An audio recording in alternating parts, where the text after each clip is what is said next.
till their Zoom classes began. So see what we can do. Part two. I was in the middle of saying just now that,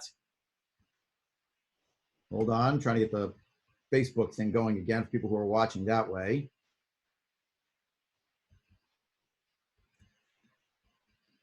Hold the line. It's just booting up on the live stream on Facebook.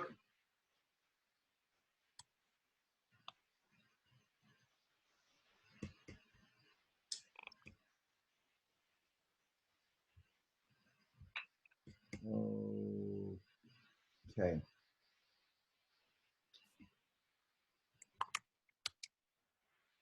Well, let's hope this works.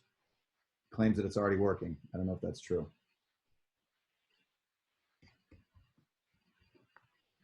I have to share this, Rabbi. Someone posted privately. It's funny, you were talking about Y2K, and all of a sudden you get... All of a sudden it went out. Right, right. They know. Yeah. My point about it, if I can rehash it one more time, very, very briefly, I get back to the Hagadah part. Shem doesn't work on our clock and on our calendar. And the Exodus clock, 210 was the number. I said 210 was the number. It wasn't a symmetrical number per se, even though there are many beautiful drushes about the number and what it means and this and that. But Tachlis, that's what we're talking about. Okay, let's get back to learning a little bit more about the Haggadah. Does anyone have any questions or comments at this time? You could type it, or you could... Two very quick ones. The Kasher Haggadah was put out in English in 1964, and it's got the chapter in back on the fifth coast. Oh, yeah, also. Oh, great. Yeah, I've got a couple of copies. And the second thing is, from this discussion, and Art Scroll actually hints at it too, in their, just the Art Scroll Haggadah, that we always say the youngest kids should try to learn how to sing the Thir Kashas, but the kid really doesn't know what's going on, especially if they're not going to stay up the whole night. Right. There are a lot of aspects they can't ask until they've already gone through some Siddharim. You don't know about the dipping yet. We haven't gotten there. Hasn't happened. And especially if it's a declaration, not a question, then why do we ask the kids to say it? Is that just to give them the interest? Well, I think the idea here is to involve the next generation, to realize that the Masorah is built out of that intergenerational communication. You know, there's a value sometimes to saying something. That's our Nasiv and Ishma in Tefillah as well. There's a value in saying the words, even if you have no idea what you're saying. What you know is I'm talking to Hashem. So in the Seder Avoda here of our Leil Shimurim, that we're at the Leil Seder, so we know that the kids, they may not have a clue really what they're saying. I hope they understand basics. But the idea that they have a role to play, Kan Haben Shoel is actually how it's opened in the Mishnah. Before it says Manishtana, it seems like an instruction, but Kan Haben Shoel. And the idea that we want to make sure that there is, if we can, to have an intergenerational communication going on in the moments that we're having our Seder begin. Even if they're lacking in some understanding. Of course, the irony is when you read the Manishtana, there's a kid who seems to, you know, if they know what they're saying, well, they know that there's going to be dipping. He didn't dip the second time yet. And they know that there's going to be eating of matzah. He didn't actually eat the matzah yet, or the maror. It's all just there, right? So there's something circular going on. But the point is, this child, you could say, is a child saying, wait, I know we did this last year. There's a contrast here. Why is there chametz matzah the rest of the year? This year, it's like very strict, right? Well, the rest of the year versus this part of the year, I mean. Why is the maror so central here for this moment, etc.? You know, these elements. So it's almost as if the child has some awareness of what's coming and is asking in retrospect, but also in prospect about what they're going to see. It's a more refined question. That's to Shelley's question from earlier. That is going to be a relationship with the four sons, which hopefully we'll actually get to. Most years, I haven't really gotten to the four sons, the same shear that I did the beginning part of the Haggadahs. It took too long to get through the beginning part. Okay, which is fine. Rabbi, can I make a quick comment? Please, Debbie, go ahead, please. Another shir I listened to yesterday that really stayed with me. Matzah and bread are both made with flour and water. Yes. So how different are they really? So normally we all, including our children and grandchildren, resort to, we had a rush out of Egypt but this year, especially for this year, talked about bread is puffy. It's flour and water. Instead of being flat like matzah, it's puffy. And planted the seed, perhaps especially in the times we're living now, for us to all think about in terms of striving even harder to be more like matzah, modest and humble. Yep, definitely. We're definitely feeling humble. That's for sure. That's for sure. And that's a good thing, right? I mean, I can't pronounce that it's a good thing what's going on now. We're looking for brachas within it. We're looking for silver linings. Exactly. For sure. We're looking for brachas. We're looking for brachas, absolutely. And that was my point at the beginning, that even as tough as the situation may be, we have known better times, most of us. We will know better times, God willing. And we should see the seder as one aspect of reminding us about that journey that we're on. The Shach, the Siftei Cohen, or Shabsai Cohen, has a commentary on the Torah. And the Shach writes on the Torah that when we open Avadim Hayinu, we start to get to the answer, which, by the way, now if you took your Seder plate away, you're supposed to put it back. Because the Seder happens where a person has the Seder plate in front of them. Even more important than that, that the story is told in the presence of the matzah. So you have to uncover the matzah. It's a very, very important thing, actually. The Seder should be al hamatzah. Lechem oni means the bread of poverty, as you're mentioning. It's flat, humble, meager means, but at the same time, and basics, but at the same time, lechem oni, the Gemara also says, is lechem she'onin alav dvarim harbe. There's going to be a lot of speech taking place upon it in its presence. At the very beginning, we mentioned avodim hayinu lefaro b'mitzrayim. That was my time clock. My Shabbos time clock goes off every Shabbos morning. Give me a second. I was not sitting.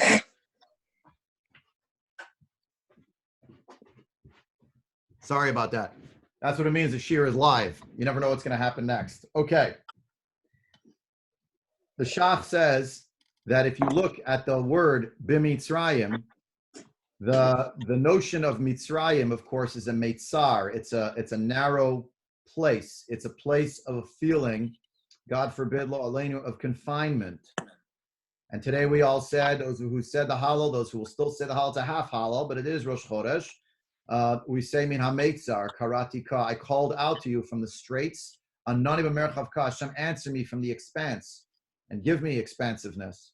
The Shach said the nature of Mitzrayim was that it began with the letter mem, called a mem ptucha, an open letter mem, and at the end of the word, it is with a mem stuma, a sealed letter mem. Because the farther in a person got to Mitzrayim, the more they felt, I have an open entrance, but I cannot emerge, I cannot get out. In other words, for the Shach, the word Mitzrayim itself, in the word, from a graphic perspective, the one has an entrance, but once one enters, it was very hard for one to get out of Mitzrayim. Therefore, it's not just Avadim, it could have just said, Avadim Hayinu, we were slaves. It doesn't say we were slaves. Davka, that we were slaves to a person, to Paro, Davka in Mitzrayim. Davka, that's what's relevant here, is that those things are true. And to recognize this is to appreciate that there is the element of being a slave, and then there's an element of being a slave to who, and a slave to what, or where, rather. And that's what we see here just in that little sentence, the beginning. Avadim hayinu lefaro b'mitzrayim. Open entrance, and then totally sealed and unable to emerge. And therefore, it's not enough to celebrate, as unfortunately many people within our nation, fine people, beautiful Jews, but they're missing a major point of the night of the Seder. They've transmogrified, I have no other word for it, the Seder into a celebration of freedom for its own sake. They have transmogrified it in a certain way into an American story. As Americans, we love being free in a great country that we live in, Malchut Shel Chesed. But the very first line, the signature line at the beginning of our Hagadah, reminds us we didn't get out because we were smart. And we didn't get out because we were lucky. and we would have never emerged had it not been for Hashem Yitbarach. And therefore, it is absolutely crucial, if nothing else emerges from the seder, is that anything that one savors in the salvation, in the rescue, in the redemption, in the deliverance, again and again and again, is really about saying, thank you, Hashem. You're the one who took us out. We appreciate it. And without you, it wouldn't have happened. And that's actually what we are describing right here in the very beginning of the answer, if you will, of the answer to these four questions. It's not exactly a direct answer, I understand, but we'll get to that maybe later if we have time. But these words are themselves meant to amplify our sense that the only reason we're celebrating Pesach is a celebration of freedom thanks to Hashem. And it is our emergence and our exodus that we owe to the Ribono Shel Olam, and not to any other factors per se. Now, sometimes those factors of salvation are more overt, that's Pesach. Sometimes they're much more covert, that's Purim. But we should recognize the significance of these of this expression. Now, by the by, these words of Avadim Haynu L'Farav Mitzrayim are themselves not just written by Chazal. The words of Avadim Haynu L'Farav Mitzrayim actually herald from the Torah. What section of the Torah? They're found in the 6th chapter of the book of Devarim. In the 6th chapter of the book of Devarim, we have these psukim. Now, there's a little bit of a modification further along in the psukim, but it's Davka psukim from Parshat Va'et Hanan. Where are these psukim from? The Rashbats, excuse me. Rav Shimon ben Samach Ibn Duran writes in his commentary on the Hagadah that Avadim Hayinu L'Farav Mitzrayim is the answer to the Manishtana. It's a pasuk from Parshat Va'et Hanan, which if you look it up in Parshat Va'et Hanan, you will notice that it is the answer to the question asked by one of the four sons. So now to Shelley's question from before. Hold your finger here on Avadim Hayinu. Fast forward to the four sons in your Hagadah, and we learn the four sons as against four sons the Torah speak. One is a Chacham, one is a Rasha, one is a Tam, one is Shem Delisha. And we learn about the Chacham. Chacham Mahu Omer, Ma'edot v'achukim mishpatim asher tziva Hashem Elokeinu etchem, quoted from where? The 6th chapter of the book of Devarim, verse 20. What is Avadim Hayinu L'Farav Mitzrayim? It is verse 21. So when we start the stories, telling the story of Sipur Yetziat Mitzrayim, we assume at the outset that all of our children, all of Klal Yisrael, the Bnei Yisrael, I should say, the children of Israel, were all Chachamim. And therefore we give the answer of Avadim Hayinu L'Farav Mitzrayim, we're quoting from psukim that are in the Torah that themselves are juxtaposed. Now, you and me, we're not as well versed in knowing our psukim. But if you're a Jew who's living at the time period of Chazal, when the Hagadah was most assembled, so it's obvious to you. It's a very subtle point, but you say, oh, I know this pasuk. This is the pasuk that comes after.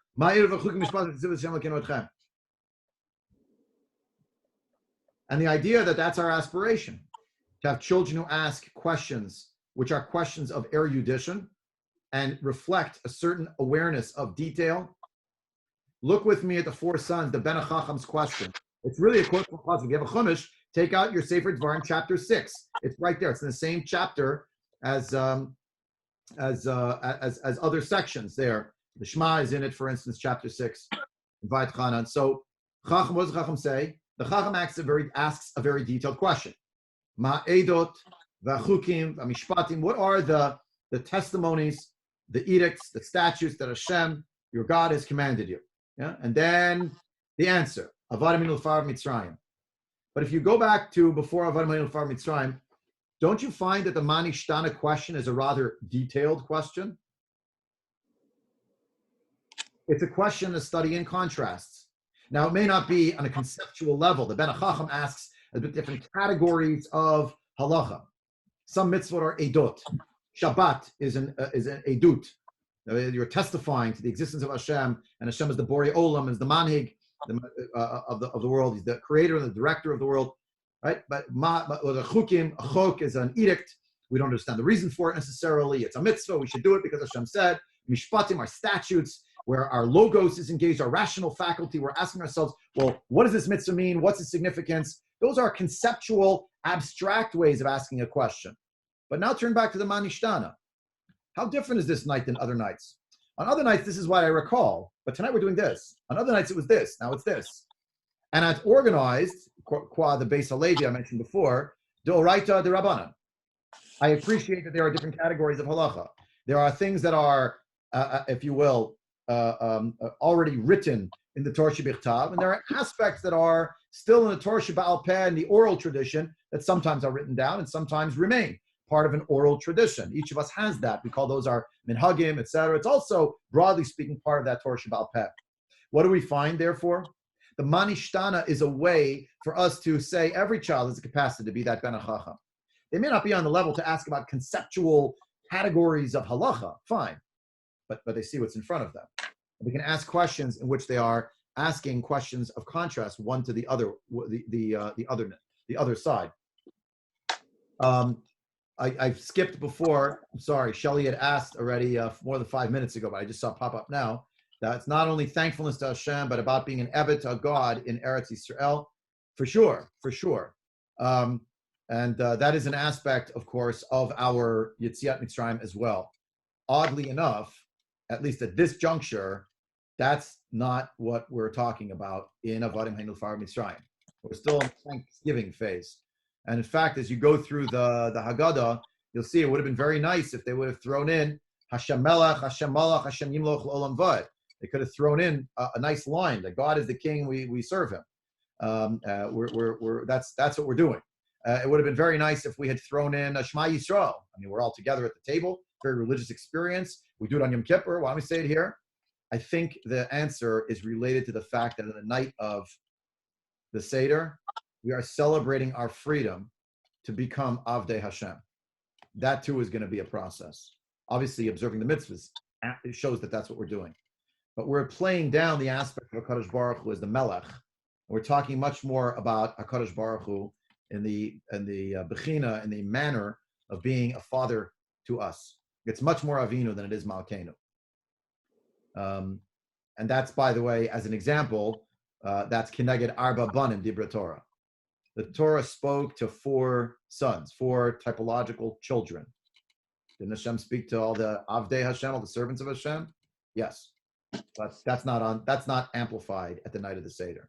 Again, we're fulfilling all the mitzvot, etc. And of course, we're no less Avdei Hashem than we were before, but or before or after the Seder. But the Seder's theme is Dafka. We're having the children ask the questions, and it's a parent-child relationship, and we're recalling the way in which Hashem took us out of Mitzrayim. I believe that's what we're saying. There is one exception to this, and I think it's also part of the contrast between, we've talked about this previous years, and I hope this isn't too challenging for those who are uninitiated, but I'll say it very broadly. The Hagadah, I said before, is a composite. So we've learned in previous years that the storytelling part, the Magid section, which is itself no more than a template. I mean, if a person just makes a laning, they're just reading through the words, unless it's their first Seder ever, it's not very good as far as a kiyum, fulfilling the mitzvah. You have to actually tell the story. And if you're by yourself, you have to speak out loud, a soliloquy. Only it's not a soliloquy because Kadosh Baruch Hu is listening, which is still not much solace to people, unfortunately, who are alone, I realize. But at least take some little measure of solace that Imo Nochi B'tzar Hashem is with us in our time of need and our challenge. Anyway, there is a composite going on in the mitzvah of Sibut Yetziat Mitzrayim in the Haggadah. We just don't see it because the pencil lines, so to speak, were erased. But there are 2 Haggadahs. There's a Haggadah by Rav and a Haggadah by Shmuel.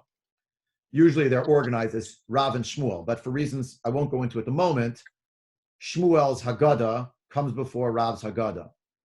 Shmuel's Haggadah is the one we're looking at right here. Avadim Hainul Mitzrayim. And it amplifies, I think, right to the end of its section, the notion of teachers and students and parents and children, but it does not speak in the language per se of avoda per se, of service of Hashem as slaves of Hashem, if you will.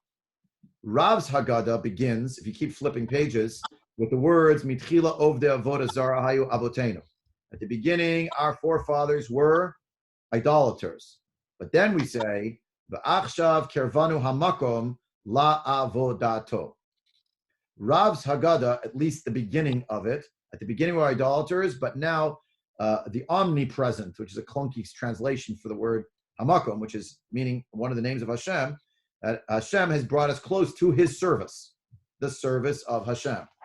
And here we find it's a little bit more of the element of the Melech maybe creeping in terms of Avodah. But again, I think mostly absent the notion of reflecting on Malchut Hashem in the manner of actually calling Hashem our Melech, or us the Avdei Hashem.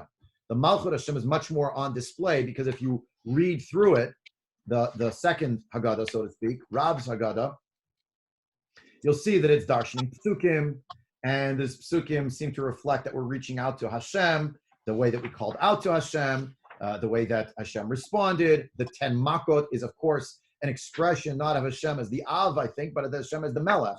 He's running the world. He's in charge of nature in all different levels, and he will do whatever he pleases. So he's going to lash out against the Mitzrayim. So be it. They don't have a choice. That's what's going to happen. That's all aspects of Hashem, more in the Melech manner. But again, I believe to the end of it, really not mentioning HaKadosh Baruch Hu as the Melech Davka. I hope that helps, Shelley, in terms of your question. Back to Avadim in L'Farb Mitzrayim. Oh, Deb, you want to say something, please? No, I'm good. Oh, okay, it flashed on the screen that you were going to speak. So, okay. Anyone else want to say anything? Sorry, I don't mean to monopolize. So,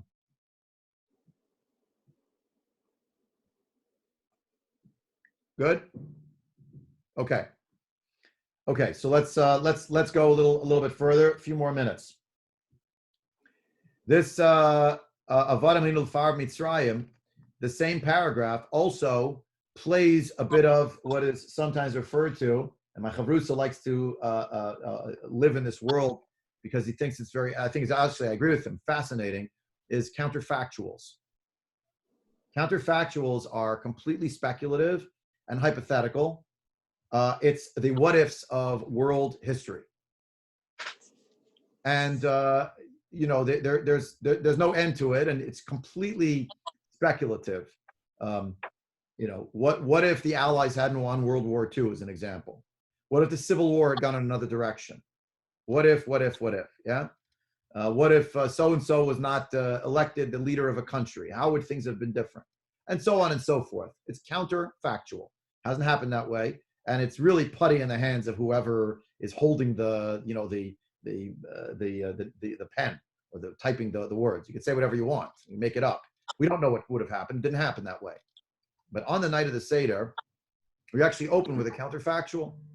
We said, had Hashem not taken us out of Mitzrayim, our trajectory would not be where it is today. The same way we acknowledge and thank Hashem for what he did, we recognize that the other choice was not that we would have been okay. It would have been, we would have remained slaves to Paro in Egypt. And of course, many of the commentators point out, well, Egypt didn't keep going. But the people also didn't keep going. They just sort of amalgamated with everyone else, and they dissipated. They didn't remain a coherent group, a cohesive group, rather. They were gone. And to recognize that contrast also, that as far as Chazal are concerned, the counterfactual to Yetziat Mitzrayim is zero. There would not have been a future. It was everything hung in the balance, and it worked out thanks to HaKadosh Baruch Hu's involvement. For those of us who puff ourselves up, as Debbie said before, like loaves of bread, we think of ourselves as big chachamim, as nevonim, as zikanim, as yodim and kol Torah kula. For those of us who think of ourselves as wise people, we think we've figured everything out. We got it. We're the elders of the world. We're the elders of our family, the elders of our household. We know the whole Torah already. What else is there? Meaning, I know so much that I don't have any curiosity anymore. I know so much that I could do this in my sleep. And frankly, I wish I could go to sleep. Let's do this as quickly as we can. Yeah? Even so, Even so, we have a mitzvah of Masap and B'tziat Mitzrayim. Even so, if you go back again and again and again. The Rambam uses this expression in Hilchot Chametz Umatzah and Perek Zayin Halacha Aleph. Afilu beino levein atzmo. Even if a person is sitting by themselves, Chayav Adam lisaper b'Yetziat Mitzrayim. They still have to tell the story of the Yetziat Mitzrayim. You might have thought, says the Rashbatz, again back to Rav Shimon ben Tzemach Ibn Duran, you might have thought, he's a Rishon, by the way, medieval commentary. I like to find him in this excellent Hagadah, which I think might have also been translated to English at this point, the Torah Chaim from Osada Rav Kook. So he points out, he says, you might think that, let's put it in our terminology, they tried to kill us, Hashem saved us, let's eat. Everybody knows that little sardonic way of summing up all of Jewish history. It's kind of trite because people say it so often. They tried to kill us, God saved us, let's eat. That's all we need to do. So like, you asked the question, I gave you the answer. Here's the whole story in one sentence. We were slaves to Paro in Mitzrayim. Hashem took us out, the strong-handed, outstretched arm. If he hadn't, we'd be dead. There would be no Jewish people. We wouldn't be here today, period. Let's eat. So no. The Rashbat says that's exactly why the next line is, you think the Sipur's finished because you told the kids the one-sentence version, the one-paragraph version? No, you're just getting started. And what was good for them, one sentence, to sum it up, is only the entree into the rest of the conversation. And year over year, those of us who are blessed to have either our own Haggadot or we look online before Yom Tov, and we're printing up all sorts of Divrei Torah. So each person has to be Yotzei in the midst of Sipur Yetziat Mitzrayim. The more a person knows, the more challenging it's going to be for that person. So it's commensurate with themselves. And that can be more and more of a challenge year over year to Masap Yetziat Mitzrayim. But also, I think part of that Sipur is Davka, the idea of seeing oneself in the story. We'll say it later in the Hagadah. Chayav Adam lir'ot et atzmo, the Rambam laharad et atzmo, to see oneself. The Rambam writes to demonstrate oneself as having left Mitzrayim. But for each of us to be able to think along these lines and to ask ourselves what aspect of Sipur Yetziat Mitzrayim we're involved in. I like quoting each year the line from the Sfat Emet. He says it in many places in his commentaries on the Hagadah, is that Sipur Yetziat Mitzrayim itself has not really ended. We're still in the process of Yetziat Mitzrayim, each in our own way, each in an individual plane, certainly on a historical plane. We're moving toward and barreling toward, hopefully we're very, very close to the Geula Shlema V'Amitit, to the great time period, the Raz Mashiach Tzidkenu. All told, we need to recognize that we're part of that story. And for a person maybe along those lines, if I could project out from what he says, to try to tell one's own story and to recognize where one is now. And if it's Hashtahacha, now we're here. Shana Haba, next year we'll be in Arad Yisrael. And if now we feel like we're Avadim, so next year we'll already be we'll be Bnei Chorin. We'll be free to serve Hashem completely and utterly. Let's just turn finally to the story about the story. The Maaseh of Rabbi Eliezer, Rabbi Yeshua, Rabbi Eliezer ben Azariah, Rabbi Akiva, Rabbi Tarfon, they all went to Bnei Brak. Various commentaries about why it is that they Davka went to be with one person, to be with Rabbi Akiva. Rabbi Yeshua is from Pekin, and we know that Rabbi Gamliel was in Lud at that time. And we know that each one had their own city by themselves. So perhaps, or Soloveitchik suggests that Davka, they wanted to be together because telling the story in a group would be much more helpful. They could each understand different things about Sipur Yetziat Mitzrayim by sharing with each other. And the idea of Rabbi Eliezer saying, Rabbi Eliezer quoted the Mechilta, the Rav quotes it in his Hagadah, Rabbi Eliezer Omer, Minaina ta Omer, She'im Haita Chabura, Shel Chachamim or Shel Tamidim, Sh'tzrichim Lasik B'Hilchot Pesach Ad Chatzot, Kach Nemer Maha'edot, etc. Ha'ilahedja, says the Rav, the Chachamim Chiyavim to sit together to tell the story of Sipur Yetziat Mitzrayim because each one plays off the other. We may not have that opportunity this year. And we should just look forward, if we can't have it this year, to future years, to realize that our great mitzvah now is specifically to be able to be people who take ourselves in hand, preserve our lives, that is our mitzvah now. And if it means that we can't sit with family and friends, then so be it. We are not alone. Many people have done this before us. Unfortunately, this is our challenge that we need to contend with. I'll end just by saying about this story, and there's much to say about this story, that the Hagadah Leil Shimurim of the Aruch HaShulchan says that the reason why they went to Rabbi Akiva's house specifically, in order to hear the Haggadah as told by Rabbi Akiva, is because Rabbi Akiva was an eternally optimistic person. He was a very hopeful person. And these Chachamim live at a particularly dark time in Jewish history. They did not have the benefit of seeing Hakamat Medina, or the Yom Cherut Yerushalayim, or Har Habayit B'Yadeinu, or people traveling to Eretz Yisrael like they're taking vacation anywhere else. Oh, let's go to Eretz Yisrael. No, they lived at a time when they were in Eretz Yisrael, but where the curtain was falling and not rising, where they did not know where it would end. They were only seeing the beginning, and this was circa around 5 to 6 decades after the Churban of the Beit HaMikdash. So they're the first generations who are trying to figure out, wait, there's no playbook now. There's no playbook for what Klal Yisrael is supposed to do when we don't have a Beit HaMikdash. Yeah, it's true, there was a Churban before, but the Nevi'im said we would come home, and we did. And they said we would rebuild the Beit HaMikdash, and we did. And even when they were in exile in Bayit Rishon, by the by, there's a lot of discussion if they had access to the Har Habayit, if there in fact were people who were makriv the Korban Pesach. There's even some discussion, by the way, in Bayit Sheni, after the destruction of the second temple, if there was still a period when people were offering the Korban Pesach.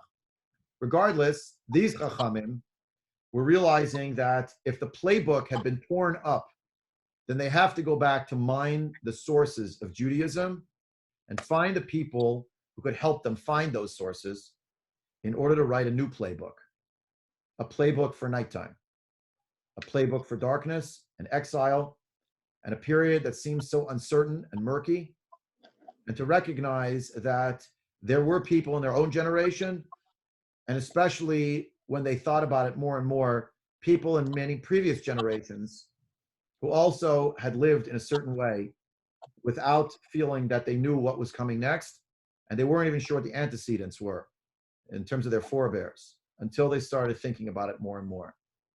Shelley just wrote the most beautiful thing, and it's, I think, absolutely on the point. Maybe a tikkun for Sinat Chinam to destroy the temple. Could be. And to get together in this place, which is not Yerushalayim, it's not an Ir HaKodesh at all. All of its Kedusha perhaps came from the fact, then as now, that it was a center for Torah. And that gathering itself is significant. And I hope that for those of us who will be gathering with the zchut to have someone else at our seder, and even those of us who will not have that zchut this year, when we read the Maaseh of Rabbi Eliezer, Rabbi Yeshua, Rabbi Elazar ben Azar, Rabbi Akiva, Rabbi Tarfon, we recognize that when we say their names, they're with us at our seder. That's what it means. That's what Chazal mean when they say that when you mention the words of a tzaddik, that's siftot of dovot bekever. Their lips are moving in the grave. I don't personally see that in literal terms. I don't know one way or the other for sure, but I don't see it personally. It doesn't ring for me as a literal statement. It means that you've revivified them. You've put them alive and you have them sitting next to you in a certain way, and that you're sharing the Seder with them. We're going to conclude now right here in the midst of this story of Rabbi Eliezer, Rabbi Yeshua, Rabbi Elazar ben Azar, Rabbi Akiva, Rabbi Tarfon. These are just some Haggadah highlights and insights. Please take the next 2 weeks to look online, pick up a good shiur. I have, I think, almost a decade worth of these shiurim that are recorded somewhere online in one manner or another. So you're welcome to go look for them. They should be on the shul website, I guess, or elsewhere. Next Thursday, what I'm hoping to do in the morning is something really off the beaten path. If I can, God will give us the strength to gather again. And that is that next Thursday, I'm going to be presenting the Shabbos Hagadol Drasha, but not the Shabbos Hagadol Hadrasha of 5780. That I'm actually going to hopefully do after that. It's going to be the Shabbos Hagadol Drasha about a very timely topic that I spoke about not so long ago for Shabbos Hagadol, the topic of Urchatz and Rachza, and what they're doing at the seder. Hand washing. And if it will sound familiar to you if you attended last year, then good. But since the world seems so unfamiliar to us, I thought it would be important to talk about that again. And this time, since I didn't record it, obviously, in Shabbos Hagadah, this time to be able to record it, hopefully it could be of help to people as we journey through this time period together. And wish everyone Chag Kasher V'Sameach and all the best and Chodesh Tov.